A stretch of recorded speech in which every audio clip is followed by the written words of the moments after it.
Hey, this is Dr. Curry, pastor of the East Zion Fair Baptist Church, Wilmington's most exciting church, the church that love ya, and anything you can do about it. Today with Coffee with Curry, I'm excited. We've had some of the politicians to come in, some of the public servants to come in. Today, we have a really good show.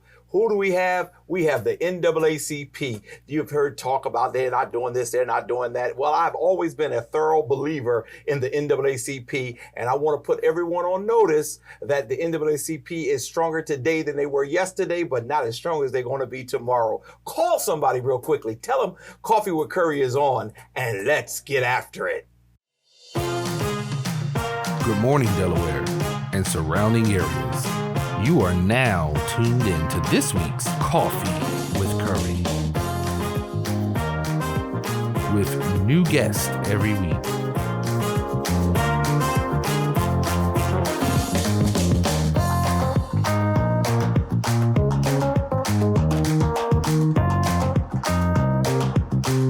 So grab your cup of coffee and join us on Coffee with Curry. And we're back. Well, as I said, I have the champions around me. I feel very powerful right now. And for those of you who know me, know I've been a life member of the NAACP my whole life, basically. And I'm grateful that we have my friend, Brother Mouse, better known as Mouse, but Richard Smith is his real government name, but everybody know him as Mouse. And also Dr. Freeman Williams, and I always call him Dr. Freeman, thinking that was his last name. But brothers, it is a joy having y'all here today. And my whole goal on this Coffee with Curry, while we're getting ready to get into this political season, is to basically talk about the NAACP, what you all are doing, and some of the things that is happening so that we can try to have a real conversation. So wherever we want to start this conversation, I'm open and ready to start the conversation. Okay, first, I'm going to defer to Mr. President. First, the NAACP started 114 years ago, 102, the Wilmington branch. Mm-hmm. And then the Milford branch came along with the 1954 school deseg. Then after that was the Newark branch. Mm-hmm. Then after that was the Sussex County branch. Then we did the Bear branch, and the last one we did was the MOT, mm-hmm. which was Middletown. We got some 2,000 members or 3,000 members in the state. Mm-hmm. We have been known to take on big cases. We've been in court a lot of times, in federal court, state court. We've been around every department head in the state government, every department head in these little towns and stuff, which is 41 towns and cities up and down the state. Mm-hmm. We are like a chain. The state do not step in unless one of the presidents, which we got 7 presidents, call and say we need the state to come in. They usually take care of their own turf in their own jurisdiction. The membership give you a chance to be a member and give you a chance to be a part of the election and stuff. But there's a period when you get in mm-hmm. that you got to be there. Everything is controlled by our bylaws, Constitution. Mm-hmm. When we work on things, when we discuss things, special meetings, going to meet with the government, anything, we must call executive board. Mm-hmm. We must talk to our officers and stuff. Mm-hmm. We had to basically look at everything real close because we represent people. Mm-hmm. And we don't want to mislead people. Our governor is the NAACP, where we at least have 5 or 6 lawyers that work for us mm-hmm. from the NAACP that coach us. Every time we need something, we call the NAACP and we give advice which way to go and stuff. We also got lawyers that volunteer their time, which is civil rights lawyers and lawyers that sue and criminal lawyers and mm-hmm. stuff. Mm-hmm. The good thing about each branch is every year they have a Freeman fund and they show their skills, what they did to earn people who did something in the community and stuff. We have a national convention every July. Mm-hmm. I am now chair of Region 2. Region 2 go from Delaware up to Maine, New Hampshire, Vermont. Oh, wow. Massachusetts, Connecticut, Rhode Island, New York, New Jersey. So now I'm the chair for the 23-24 season. Oh wow, so this is something new. Yes, and Oh. and our president of Dover, Miss Flora Kennedy, is now the assistant secretary for Region 2. Okay. So we move around very connected. Mm-hmm. I've been around 3 presidents, and I'm close to them. I'm close to our 64 board members. I know most of them. When I call, I get reaction and stuff. And anybody can go to the convention. I always tell people, go to the convention, see what it's about. Meet people from all over the country. We have WIN that do Mothers in the NAACP. We have the religion group that get together, all preachers from all 50 states and stuff get together. We have the lawyers from all 50 states that have their workshops and stuff like that. So we share information. I got a letter, I got a text, email yesterday from the new president of Pennsylvania.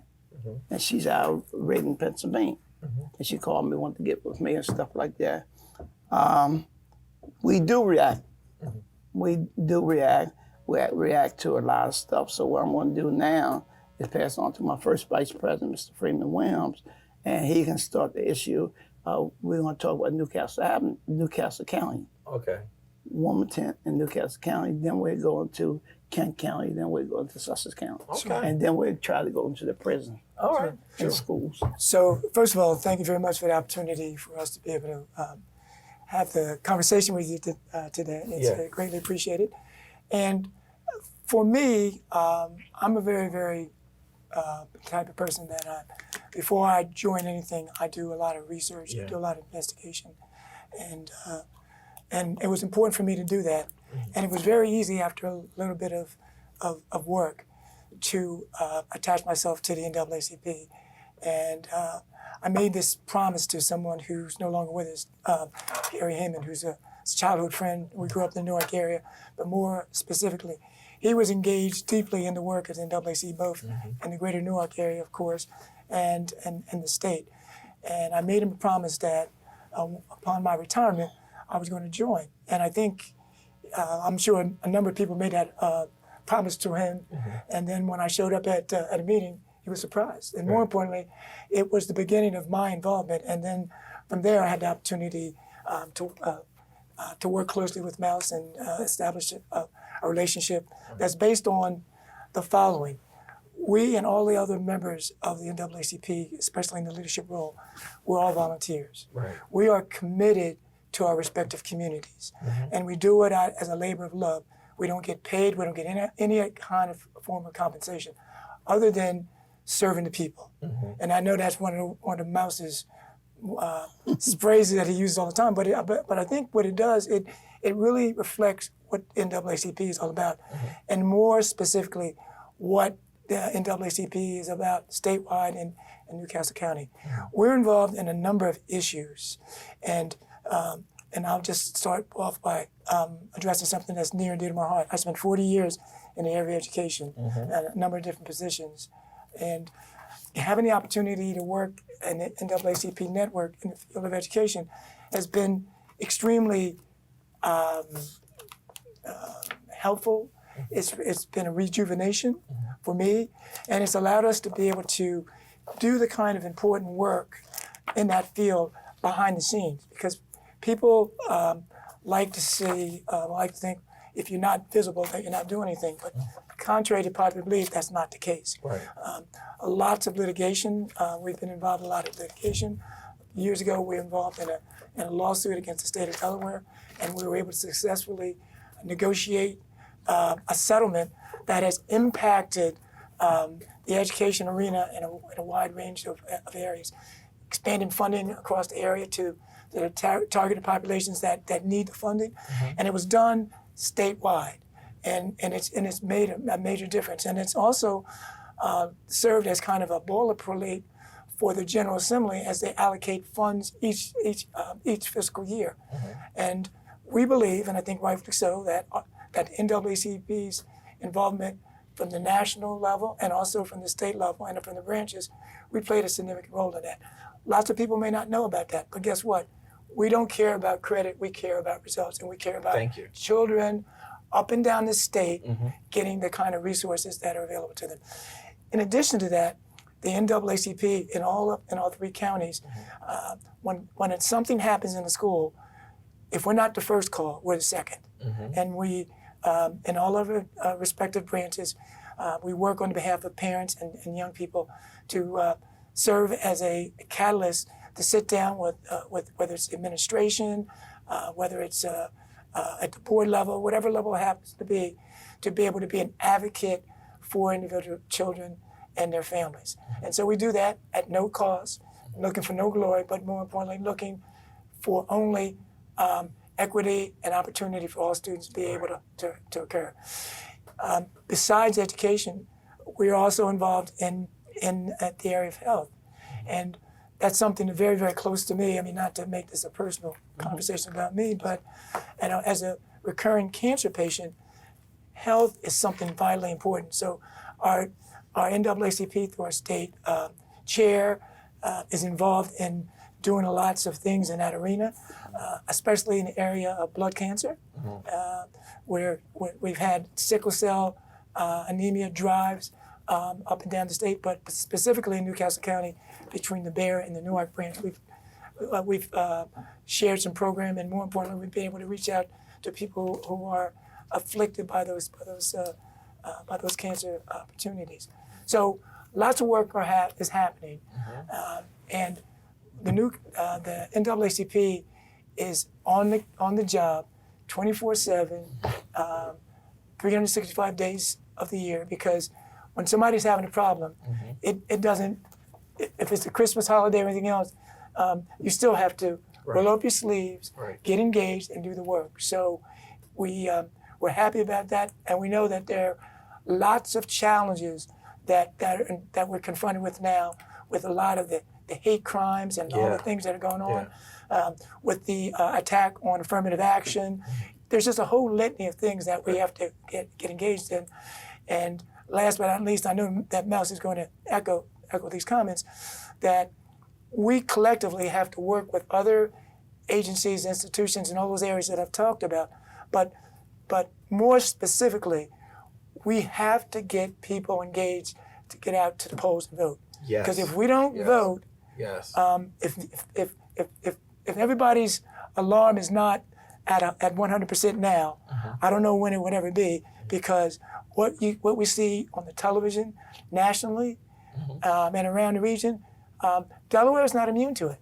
And I think there's a misconception that we are, and I think we have to not let down our guard, and we have to really be ever vigilant in all the areas, because if we don't, we can only expect the worst. But I think if we go on the offensive, and I mean that in a positive way, by voting, by mobilizing, by getting people out to make sure that we are educated consumers as it pertains to voting for candidates up and down the ledger, and that we vote for people that are best suited and that are going to not forget about our community after election time. I think we have to do those kinds of things. So you can tell by my voice, by Mouse's, we're energized, fired up, and to steal that appropriate phrase from President Obama, fired up and ready to go. Yeah, and as I was listening to both of you getting started today, there have always been people in our community as well as in the other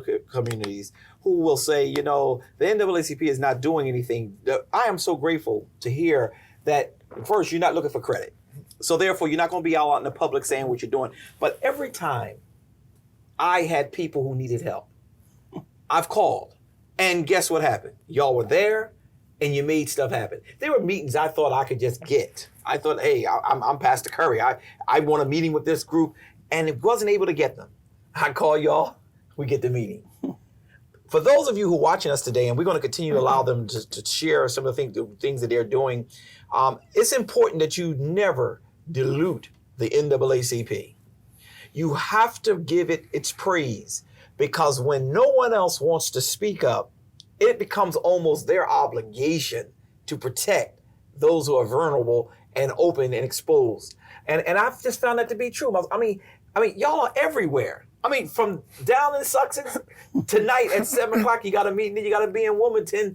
It's just so much, and people just don't know that y'all do. Times I had to be in Sussex, and times I had got a call to be in New York. Yeah. And times I had got a call to be in Virginia. Yeah. And times I had got a call on Thursday to be in Detroit on Friday. And that was all my money. Yeah. That nothing came from the NAACP.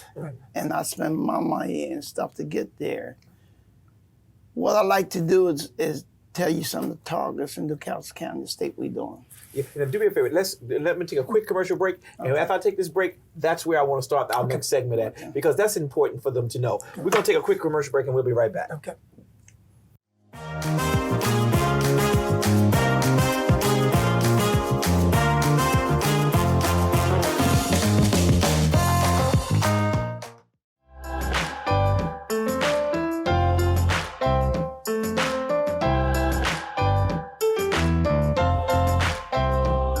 Tune in at 8 a.m.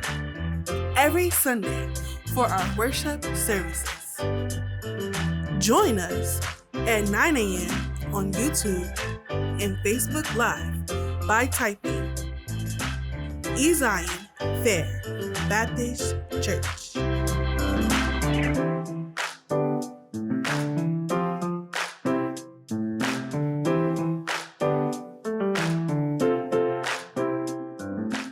We are Wilmington's most exciting church.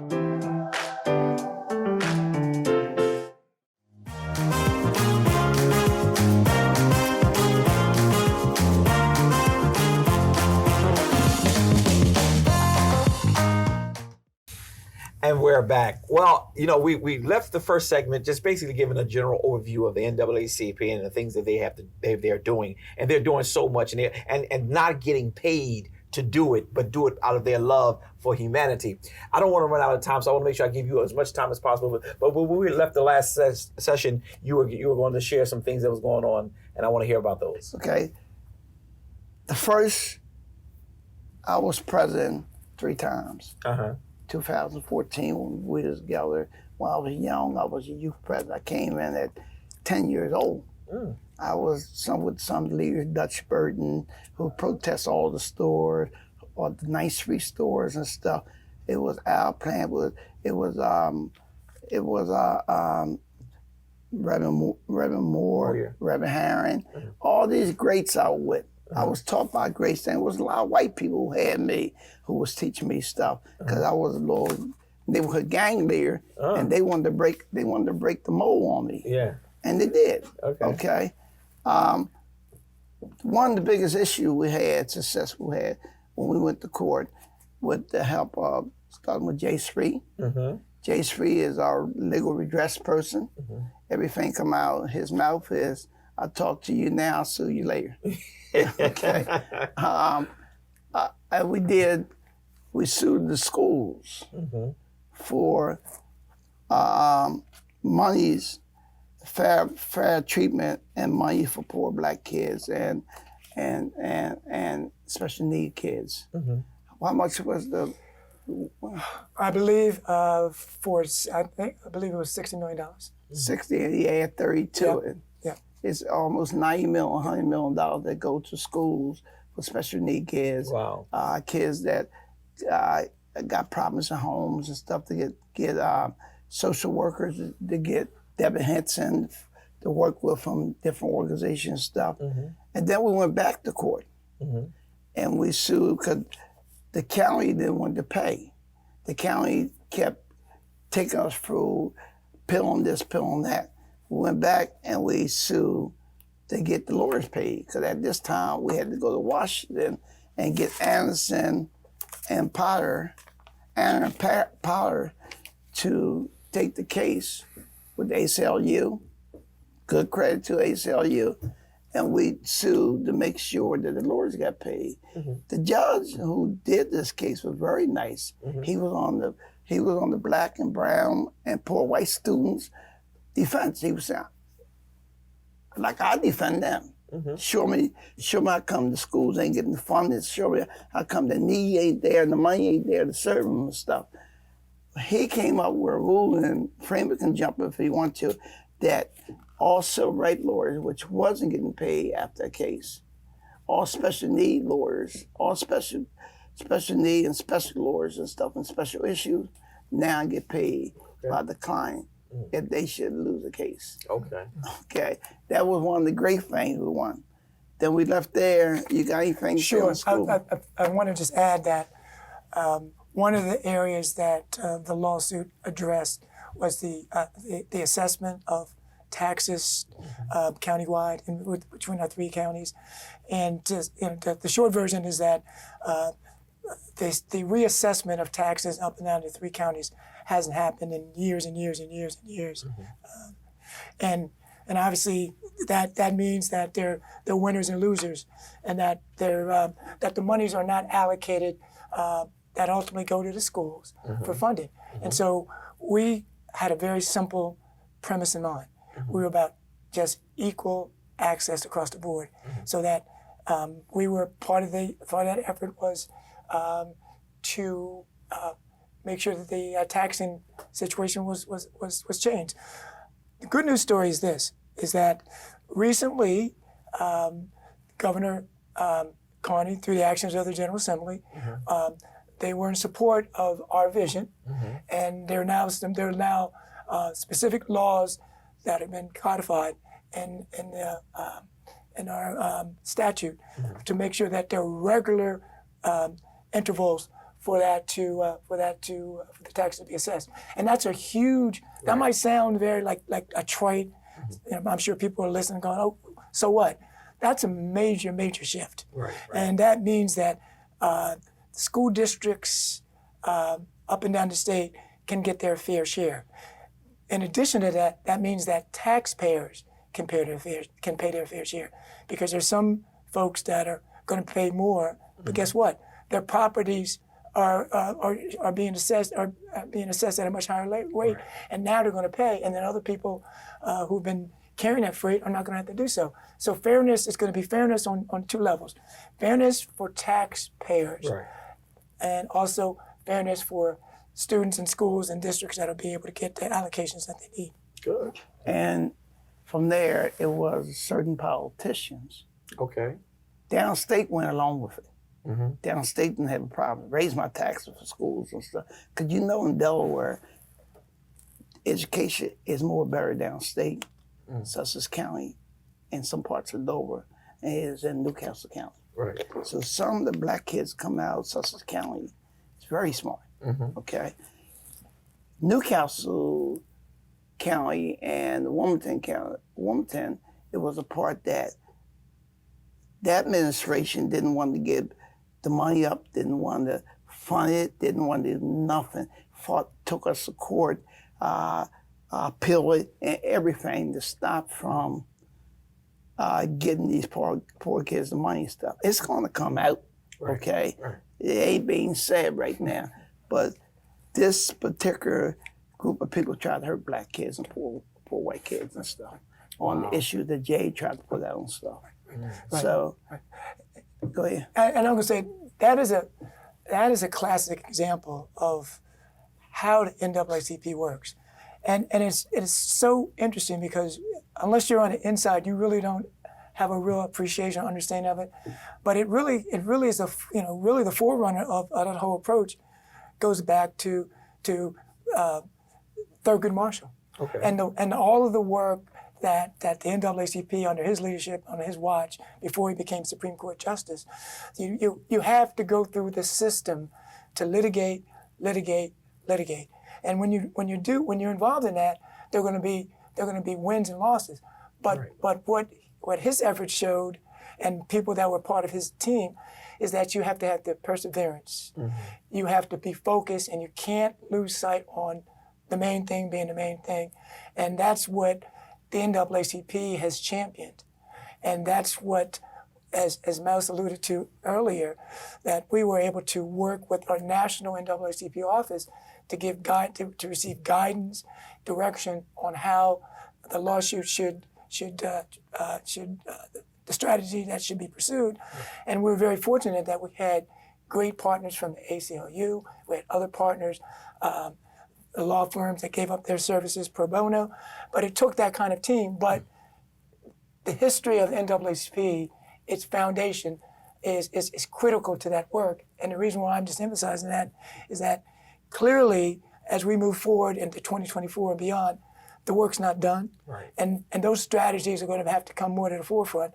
And I think people are going to have to understand that the NAACP, both nationally, locally, statewide, we need everyone's help. Yeah. For us to fight the fight. I like that. And I'm going to let you go for there, but I want to say, I like that comment. All the work that you are doing, for those of you who are watching, you got to also remember they need help.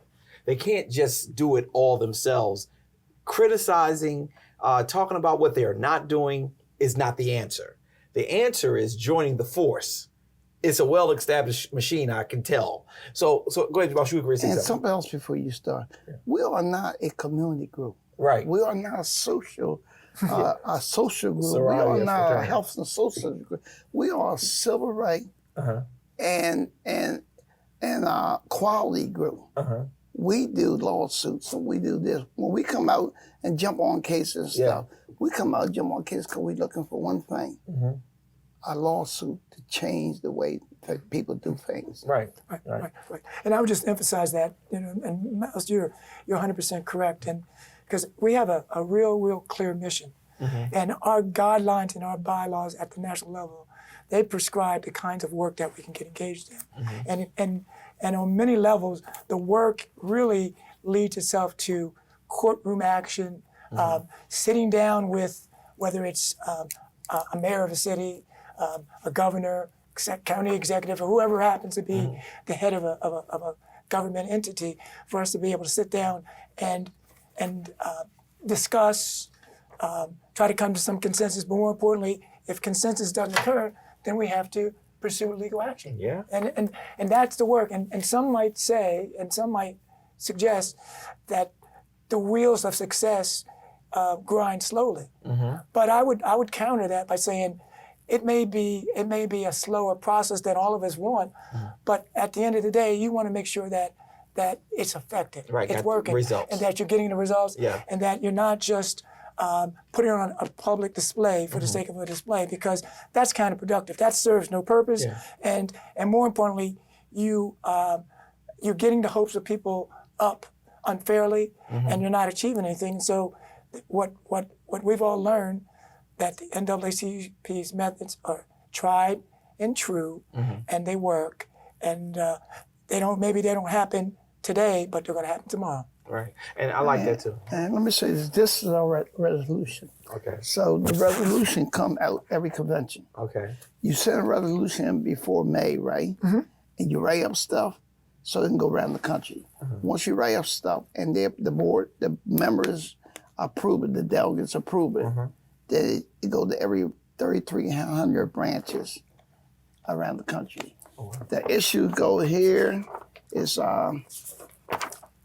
resolution approved by the committee and stuff. And it start here and it go to different things, economics, it go to criminal justice. All that's on there. You can have this copy, brother. Thank you. Okay. So you saying there's work behind the scenes Saying that that still has to be done? nobody never see. Okay. Okay. All right. And I would just say too, a nice segue, that it takes many hands to get things accomplished. Right. And the more that we, and I won't use the word partnership, the more that we work together, Okay. and that we have a singular focus, Okay. and a laser focus, we're going to get things done. Right. Whenever our community, whenever we're at odds with each other, and we don't talk, and you can always agree to disagree, but you got to do it the right way, Right. and you keep Right. your eyes focused on the task at hand. Whenever we get off that, we're doing a disservice to the constituents that we Got serve. that right. We're wasting time, we're wasting effort, and more importantly, there are lots of folks who maybe are against our efforts.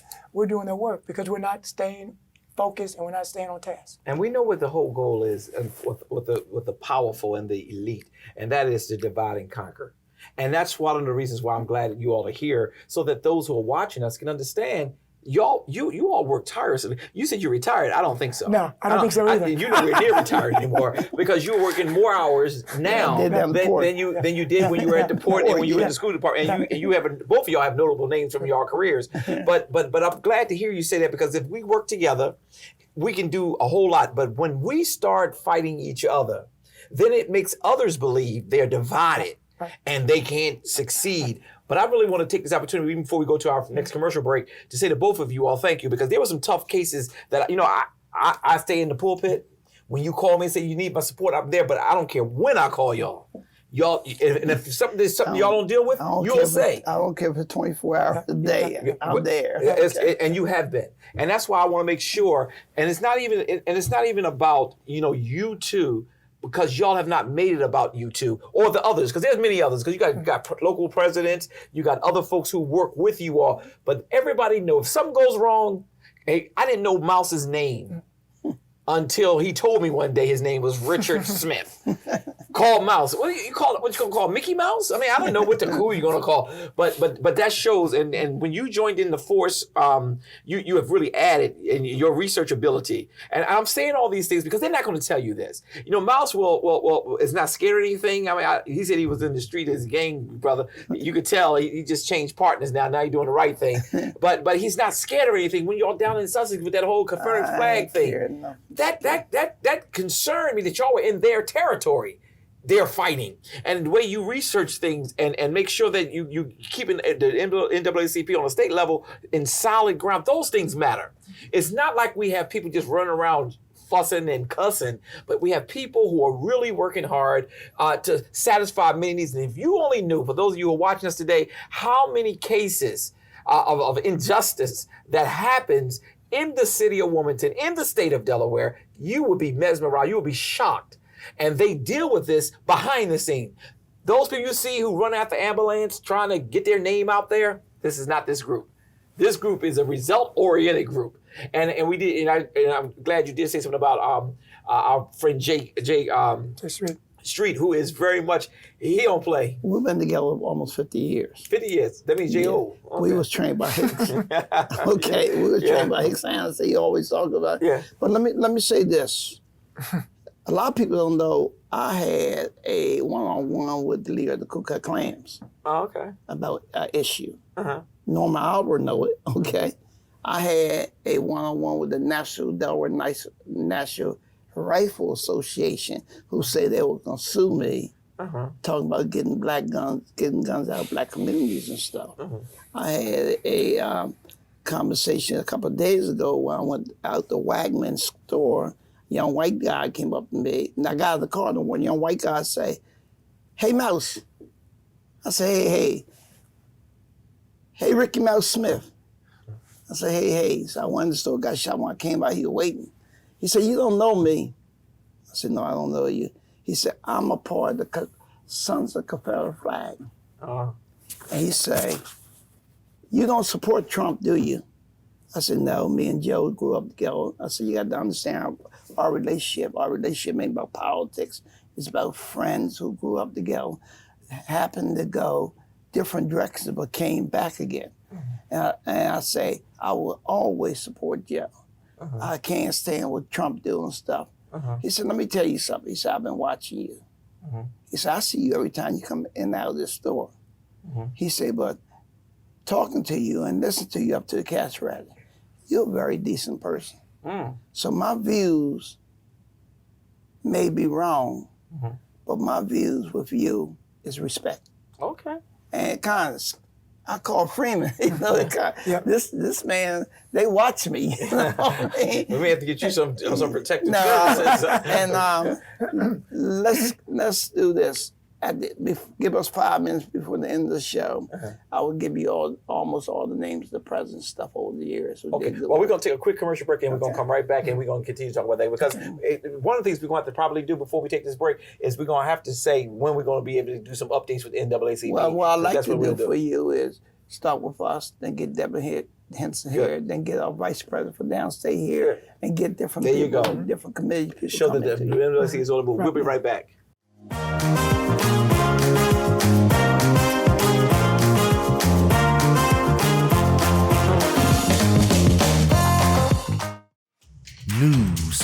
across the nation. Wilmington's latest headlines. Advocating for change in the community with Dr. C.T. Curry, Kobe Owens, and Shanae Darby. Tune in to The Source every Sunday at 5 p.m.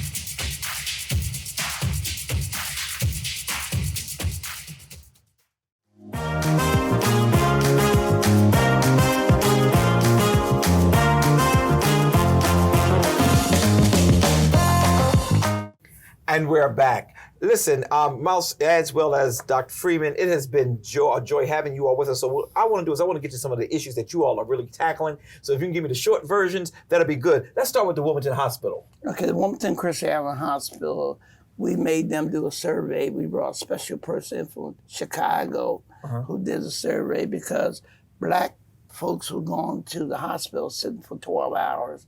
They was getting tased. Dogs were smelling them. They were getting locked up, put out the hospital in the cold. Wow. They had 8 and 9-year-old mothers back there. They wouldn't let the door go back there 2 o'clock in the morning. So I rode past there a couple of times. I heard about different things. I got with Drew, who was working at the hospital. I would call her all the time. Then I brought Elder Todd Johnson, and I had him work with us and stuff. I rode past there one day with this guy who was having a mental breakdown, and they wouldn't allow him in the hospital. So when I rode up and asked the guards, they told me, get off the property. It's property. I can't come and ask nothing. So I walked and went around the block, and somebody told me to go back, came and peeped, and they was basically pushing him away and stuff. I woke up on the hill and said, what are you doing? They say, you ain't got nothing to do. I said, yes, I do. I'm the NAACP. And you're going to treat this man right. And you're going to let this man in the hospital. Whether the doctor don't want to know he's having a mental breakdown, you're going to let him in. I called Dr. Leroy Hicks, and I would like to get Dr. Hicks on the show. All these people we talk about, we can get on your show, right, Freeman? That's correct. And as I called Dr. Hicks, he called the emergency room because he was in charge of the emergency room. And he asked let the young man put him back there on the psych ward. The young man, they still didn't let him in. Next thing I know, Kobe had came, and I called Ron Handy. My people started coming because I started making phone calls and stuff. And next thing, me and Kobe standing there, and the young man said, since you won't let me in the hospital, I'm going to kill myself. He ran out in the middle of Washington Street. He laid on the ground. Kobe and I had to get him and protect him, try to get him up and stop the cars from running over him. They was coming like 20 miles an hour and stuff. And we almost got killed because they wouldn't let this man in the hospital. Wow. Okay. Freeman and I got together. They hurry up and called a meeting. We started looking at it. We had a man go from the department, from the emergency room to the cleaning service, to the nurse and everybody. They were sneaking up, same thing. And this is the report that came out. And they tried to cut off this report, and they wanted to take stuff out. So what they did, the consultant we had, they got rid of him and said they'd do it themselves. But the problem's still there because we still had a couple of problems last week where they let a mentally ill person out with no clothes. Yeah, and that's one of the major problems right now is mental illness, and they got to take care of them. Tell me a little bit about the Wilmington Police Department. Okay, the Wilmington Police Department, we have a suit on pattern and praxis and stuff. And we are looking into the way the police department serve the Black community, the approach, the attitude, the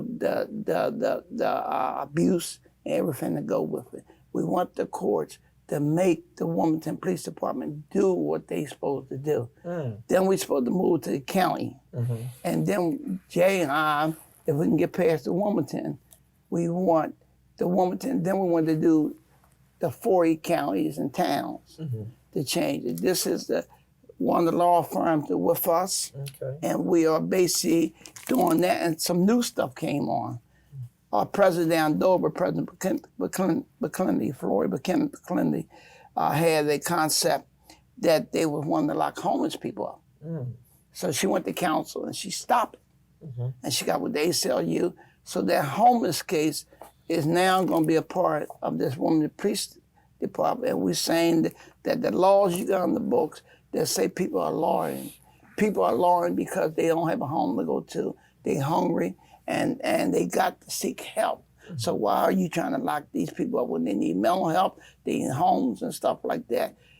The state and the city and stuff, the cities is trying to force homeless people out of their city by not helping them. That's a shame. So we're dealing with that. A short version. And I'm hoping those of you who are paying attention that you're hearing, they're dealing with a whole lot, but this is the purpose for us having them here this year. What about this anti-hazing groups that are going on around the country? Okay. Hey, I'm on the... Anti-hazing? I mean, I'm not hazing, I'm hate groups, I'm sorry. Okay, hate groups. I'm sorry, I said hazing, Lord have mercy. I don't know what I'm thinking about right now. I made a phone call because hate groups start with Buffalo, Okay.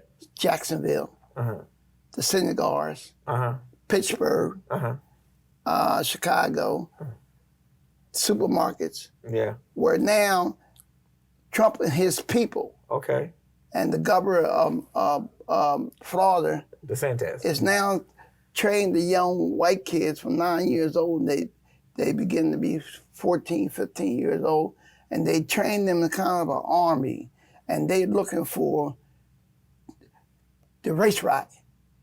That's my opinion. Okay. And they run around and they getting guns and they run into churches, dollar stores, supermarkets and stuff, and soon it'll be restaurants. I think they already did restaurants, and they did the movies because one guy shot somebody in the movie. What this group right here do is give us a history of where all the hate groups is. Oh, wow. Okay. First of all, Delaware's the #1 racist state in the nation, for real. Oh, I'm laughing because I think it's a joke. Yeah, it's #1. Second is I call Jack McHale. Over Italy. I said, Jack, I need somebody from the synagogue to talk to me. Then I called Mac Den, I need somebody from the synagogue. Then I called Bishop Gibson, Reverend Bullock, Elder Johnson, and others to put a group together. We need to get together and we need to come up with a mechanism, have the government come in and tell us how do we protect ourselves. What do we look for? How do we look for? Because it seemed to be that all these folks, church folks and store folks, is caught off guard because they walk in, shop, and they checking the place out. They come back spraying the place. I hope you can be a part of that. Yeah. We need to get state to state. I got to call Reverend Page down to Dover, Jane Hubbardton downstate, other pastors downstate, and we need to come together with the Jews, the Baptists, along with the NAACP, along with the gay and lesbian community, all these groups who's getting shot at.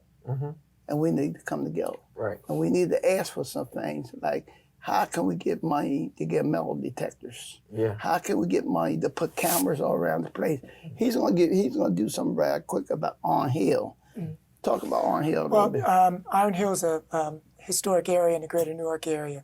It was part of color school network that the DuPont family back in the 1920s established 86 schools up and down the state of Delaware. And they were schools that were for black students at the time. And so those schools, many of them are obviously not operational. After Brown, integration occurred and some of those schools were shut down. Some of them are up and running, but they have different functions. So the Iron Hill School out in the Glasgow southern area of Newark had a display of things, and it was a great celebration that really recognized families, historic families, African American families in an area. And so there was vandalism and graffiti out there. And then there was just a pattern of graffiti and vandalism in that area. So we pulled together a group working with the Iron Hill School and the Iron Hill Science Network, which is the owner of the school currently. And we were able to get together people from the community, some people who actually went to the school before, and their children or grandchildren were there, and so we had a nice group, and we had a series of meetings. And at one of the meetings, we were able to, through the efforts of the NAACP, we were able to get the county executive, the chief of police for the county police system, people from the state police system, just a wide range of officials. We had all the elected officials from that area in terms of state senators. We had Homeland Security, Quinn. We had the chief of the state police. We had the chief of the county police. We had the county councilman. We had the state rep and everybody. We had so many people there, and the white folks were.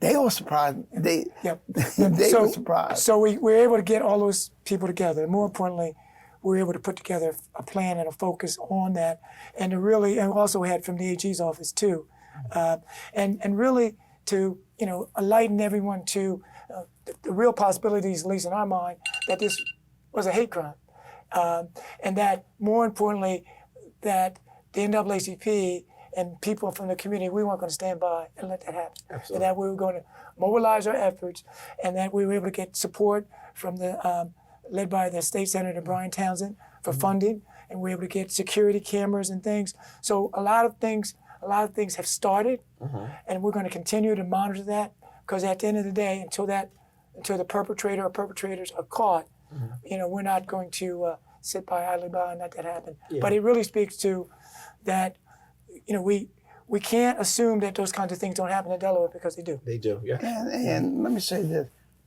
Senator Townsend gave the group $25,000 to put everything back together again. And they hurry up and proved that. And county councilwoman was going to get their money too.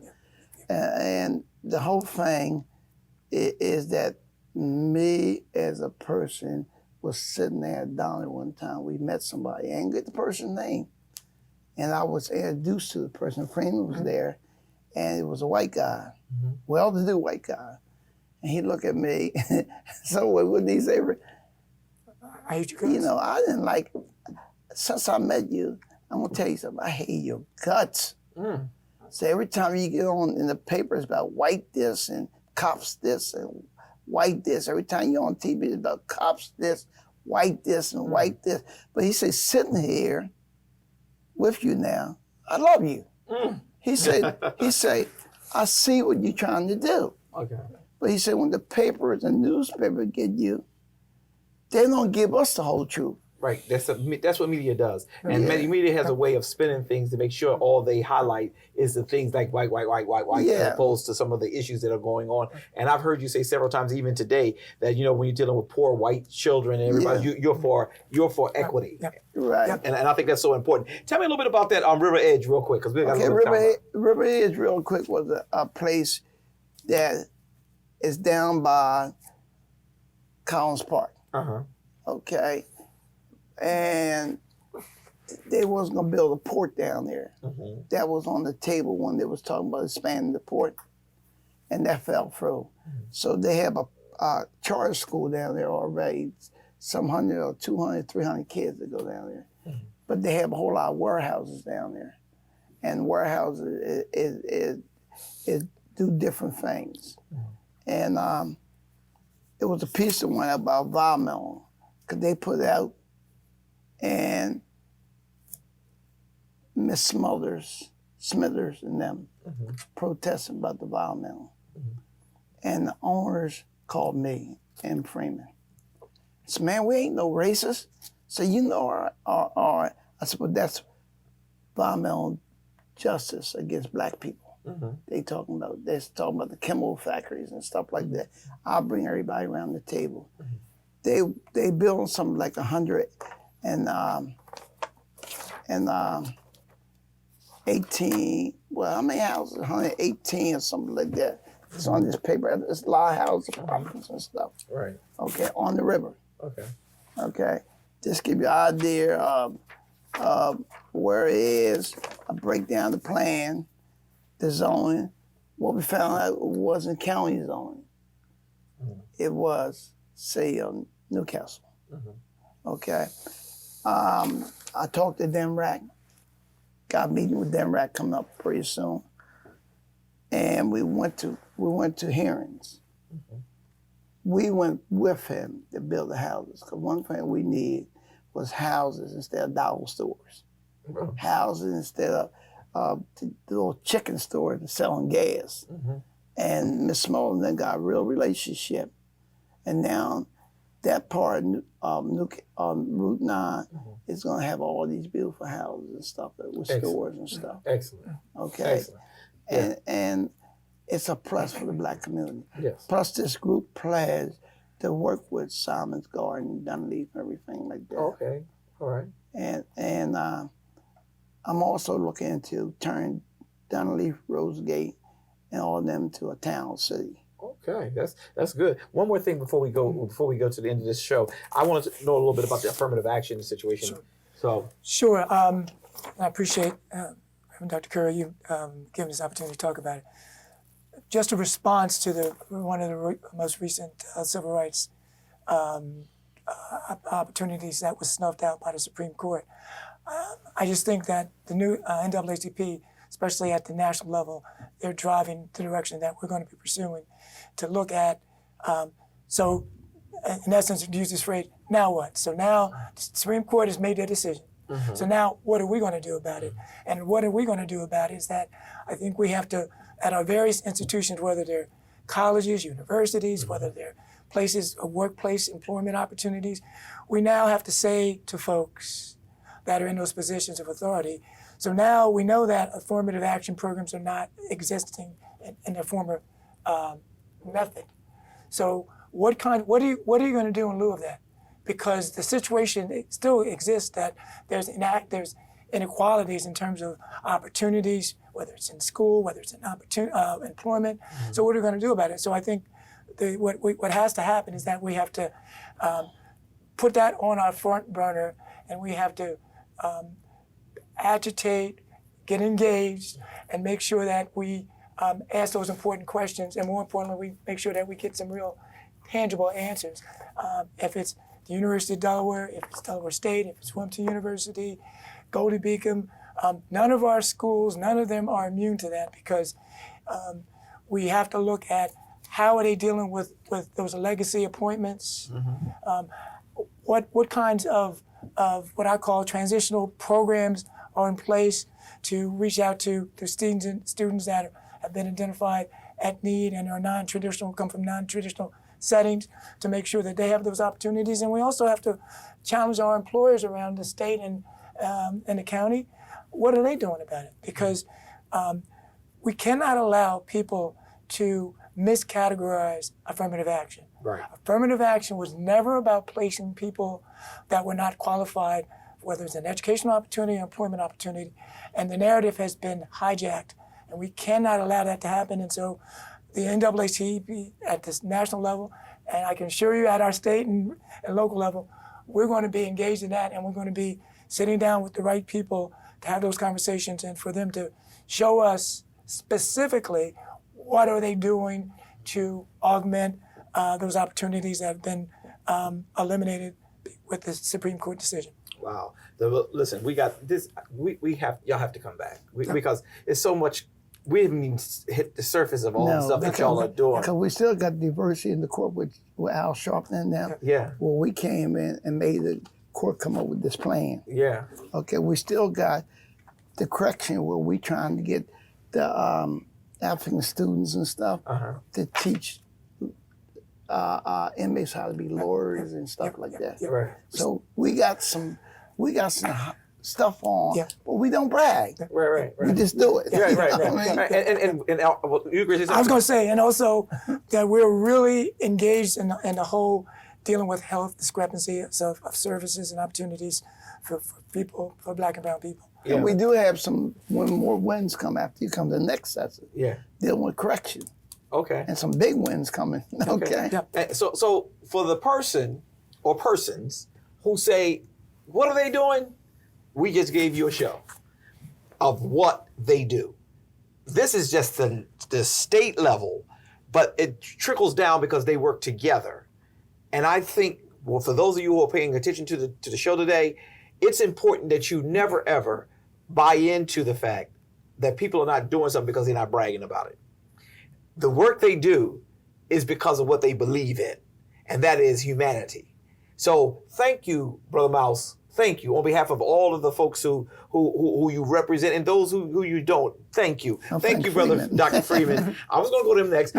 Thank you for all the work you do. I know many times y'all may feel like, you know what, I'm sick and tired of this. I'm tired of this. I'm tired. Not so much, not tired of the work that you do, but the criticisms and sometimes being beat up by people. And then when you defend them and they walk away from you and treat you like you're nothing. Sometimes Freeman, Jane Hubbardston, Fran Moore, all them, when I get to complain, I'm quitting, I ain't staying this because I've been beat up real bad. Yeah. And once you get to the top, you have nobody to run to. Right. Jim Sills once told me Mary Sears was on the elevator, and I know I'm in the church, but he say, "Hey, Mouse." I said, "What, Brother Sills?"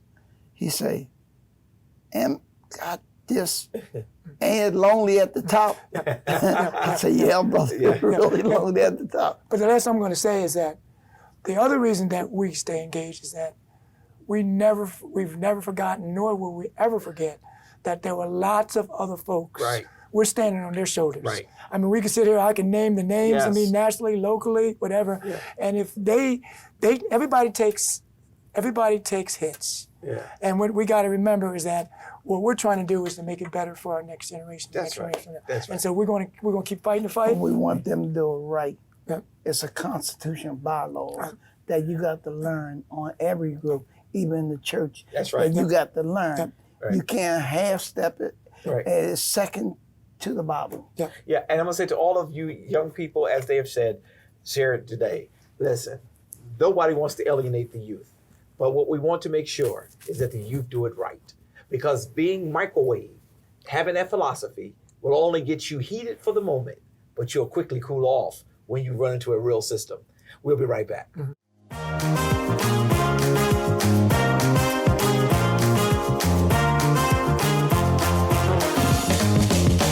Sunday at 11 a.m.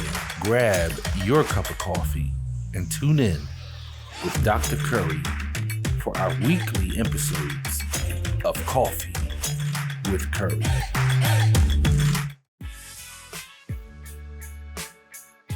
At Levante Dorsey & Associates, our therapists are seeking to shatter any myths that say it is not okay to not be okay. At our practice, our clinicians are experts in a wide variety of clinical interventions to address the needs of the population, whether it be anxiety, depression, relationship issues, whatever you present with, we are here to help.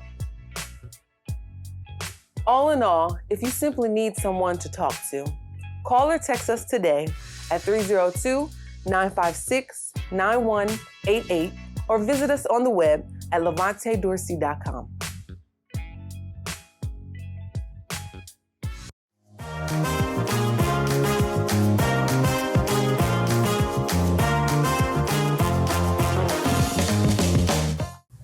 And we're back. What a great show.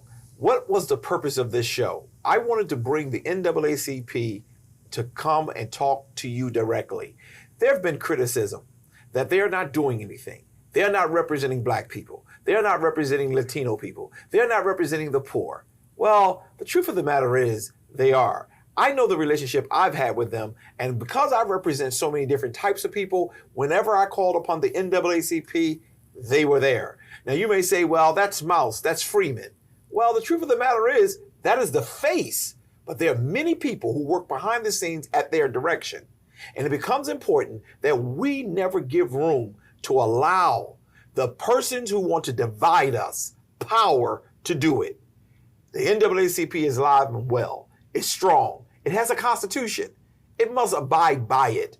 We can't just make things happen, and they can't do it as well. But they will certainly fight for you, and they have fought for you. And I want to make sure every person who's listening to me today will take serious. Why don't you even join the NAACP? Learn what's going on in the NAACP before you try to take it over. Because at the end of the day, you have to learn before you're able to really burn.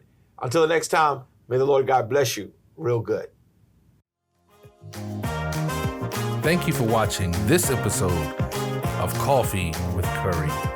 Tune in next week, Sunday at 11 a.m.